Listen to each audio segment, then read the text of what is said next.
Good morning all of you. आज के अपने क्लास में हम लोग सॉल्व एग्जाम्पल 7.3 का लेके चलने वाले हैं। और 7.3 का जो हम लोग सॉल्व एग्जाम्पल से पहले अपना SSS congruence rule, RHS congruence rule, उससे भी पहले हम लोगों ने जो साइड एंगल और साथ ही साथ एंगल साइड लाइन के क्राइटेरिया को देखा था, उसको आप लोग ध्यान से देखते रहेंगे। सारा सॉल्व एग्जाम्पल भी देखते रहेंगे। मैं बार बार बोल रहा हूँ फिर से, जहाँ बताया गया हर एक क्वेश्चन आपके लिए एक एक थ्योरम है, जिसे ऐसा कहा जा सकता है कि हर एक क्वेश्चन एक एक बूंद अमृत के समान है। भले ही ये सारी क्वेश्चन का विस्तृत रूप किसी और पब्लिकेशन, किसी और राइटर में आपको देखने को मिलेगा, लेकिन यहाँ जो दिया गया है एक एक क्वेश्चन, ये आपको 1 ड्रॉप अमृत के समान है। देखते हैं हमारा अगला क्वेश्चन ये है, AB is a line segment. यहाँ AB एक लाइन सेगमेंट है। क्वेश्चन को समझना बड़ा जरूरी है। P and Q are points. P और Q पॉइंट है कोई on opposite side of AB। ये P और Q दोनों AB के अपोजिट साइड में है, यानी एक ऊपर है तो दूसरा नीचे है। हो सकता है एक बाएं हो दूसरा दाएं हो, दोनों अपोजिट साइड में है। सच दैट, इस तरीके से है ये दोनों अपोजिट साइड में है कि each of them is equidistance from the point A and B।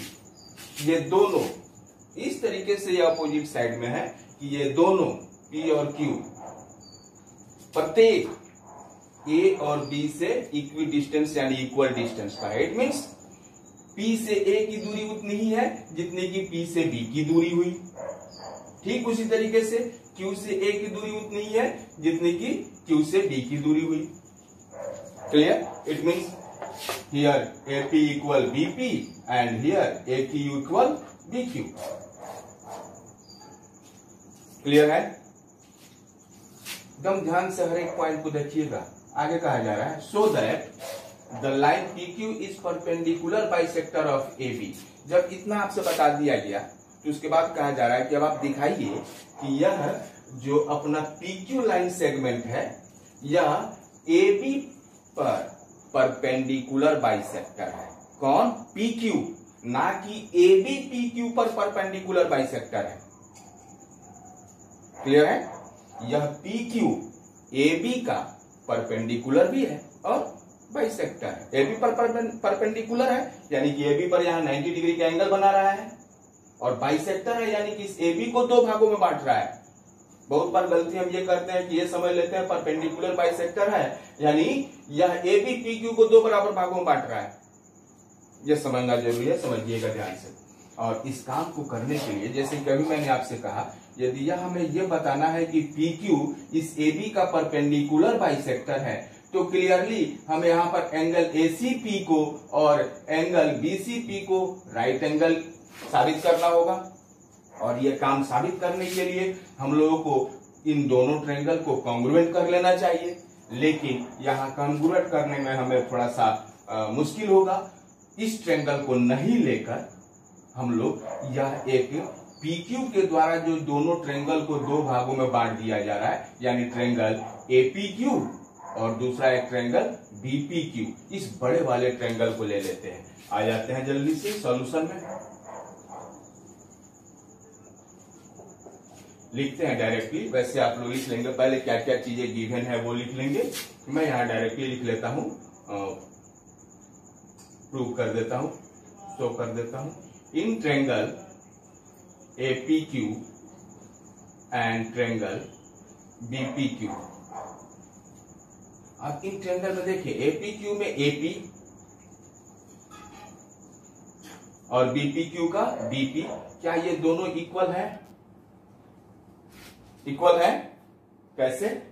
Clearly पहले कहा जा रहा है कि ये इक्विडिस्टेंस है। इक्विडिस्टेंस है कि यहां पर आप लोगों को लिख लेना चाहिए कि ये क्यों है, गिवन लिख लीजिएगा। फिर आगे APQ का AQ और साथ ही साथ BPQ का ये BQ, क्या ये दोनों भी आपस में इक्वल है? इक्वी डिस्टेंस है ये भी, क्यू हमारा ए और बी से इक्वी डिस्टेंस है, तो ए क्यू इक्वल बी क्यू। और साथ ही साथ क्या पी क्यू दोनों ट्रायंगल में है? पी क्यू दोनों ट्रायंगल में है? यदि दोनों ट्रायंगल में है तब तो इक्वल है, क्यों कॉमन है दोनों में। यहां ये भी लिख लीजिएगा। यदि ऐसा है तो क्या यहां पर हम लोग अभी अभी जो एक नया थ्योरम सीखे हैं साइड साइड साइड, क्या उसका इस्तेमाल कर सकते हैं? तो लिख लेते हैं। So triangle APQ congruent triangle BPQ. कैसे? साइड साइड साइड क्राइटेरिया से। और इसके साथ ही साथ आपको यहां पर एक काम और करने की सलाह दूंगा। ये तो आप केवल 3 पार्ट इक्वल किए हैं, बाकी जो बचे हुए 3 पार्ट हैं सीपीसीटी से जो आने वाले हैं उनको भी यहां पर नोट कर लिए, क्योंकि ये आपको आगे आएंगे, काम में आने वाले हैं। देख लेते हैं, यहां पर उसको लिख लेते हैं। यदि यहां पर एपी और बीपी आपस में इक्वल है तो एपी के अपोजिट एंगल देखिए कौन सा एंगल है, वो एंगल बीपी के अपोजिट एंगल के इक्वल होगा। क्लियर? यानी यहां लिख लेते हैं हम लोग इसी बात को, angle A Q P equal angle B Q P.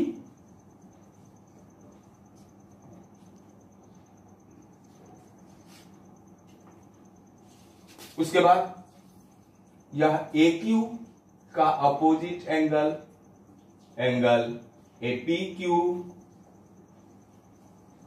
और ए क्यू के बराबर बी क्यू था तो बी क्यू का opposite angle angle B P Q. जिस ट्रायंगल को हम लोग आगे लेकर चल रहे हैं केवल उसी ट्रायंगल को देखना है, बीच में बहुत सारी लाइन से उसे ध्यान से नहीं देखना है, इग्नोर करना है। और यहां पी क्यू कॉमन था तो पी क्यू का अपोजिट एंगल इस ट्रायंगल में हो जाता है अपना एंगल पी ए क्यू, और पी क्यू का इस ट्रायंगल में अपोजिट एंगल हो जाएगा एंगल पीबी क्यू। ये तीनों इक्वल होंगे सीपीसीटी से। ओके, अब यहां अपना सीपीसीटी जो हमें मिल गया है, इस सीपीसीटी को ध्यान में रखेंगे। और जो अपना मेन मकसद था, हमारा जो एम था, एम क्या था? हमें इसे परपेंडिकुलर बाइसेक्टर साबित करना है इस पी क्यू को। इसके लिए हमें यहां पर इसे 90 डिग्री का साबित करना है और AC इक्वल BC साबित करना है। यह तभी संभव है जब ये ट्रायंगल इस ट्रायंगल के कॉन्ग्रुएंट होगा। तो अब हमारे पास इस ट्रायंगल को आगे लेके बढ़ने का रास्ता मिल गया। अब लिख लेते हैं फिर से, in triangle APC and triangle BPC। ये मेन काम था, इसके लिए वो सहायक काम था, ये जरूरी है। एपीसी में एपी इक्वल बीपी गिवन है, पहले से ही आप करते हैं, यहां पर लिख लीजिएगा गिवन। उसके बाद एपीसी का एंगल एपीसी, यह एंगल, और बीपीसी में एंगल बीपीसी, क्या इन दोनों एंगल में भी कुछ रिलेशन है?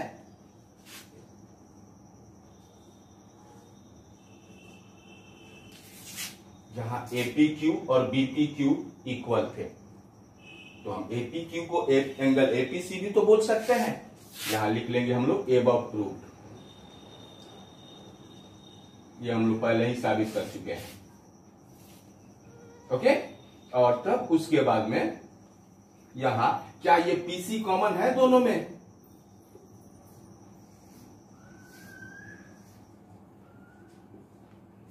यदि ऐसा है तो देखें कौन सी क्राइटेरिया लग रही है। क्या ट्रायंगल एपीसी और ट्रायंगल बीपीसी आपस में कॉन्ग्रुएंट हो रहे हैं? यदि हो रहे हैं तो किस क्राइटेरिया से हो रहे हैं? जो भी क्राइटेरिया से हो रहा है, इसके अलावा भी और कोई कोई क्राइटेरिया लगा के हम लोग इसको कॉन्ग्रुएंट कर सकते हैं। इसको कॉन्ग्रुएंट कर लीजिएगा। ओके, और जैसे ही आपका ये दोनों ट्रायंगल कॉन्ग्रुएंट होता है, हम लोग अपना जो मेन मकसद लेके चल रहे हैं तो उसे आसानी से यहां पर लिख सकते हैं। क्या अब यह AC इस BC के इक्वल हो सकता है? तो इसे यहां पर लिख ले, AC इक्वल BC CPCT। बड़ा अच्छा, ये जैसे अंग्रेजों ने सॉरी बना दिया था, कोई भी गलती कर लो सॉरी बोल दो, माफी, वैसे ही ये CPCT आ गया। ट्रायंगल कॉन्ग्रुएंट करो और उसके बाकी बचे हुए पार्ट को CPCT। Angle ACP equal angle BCP।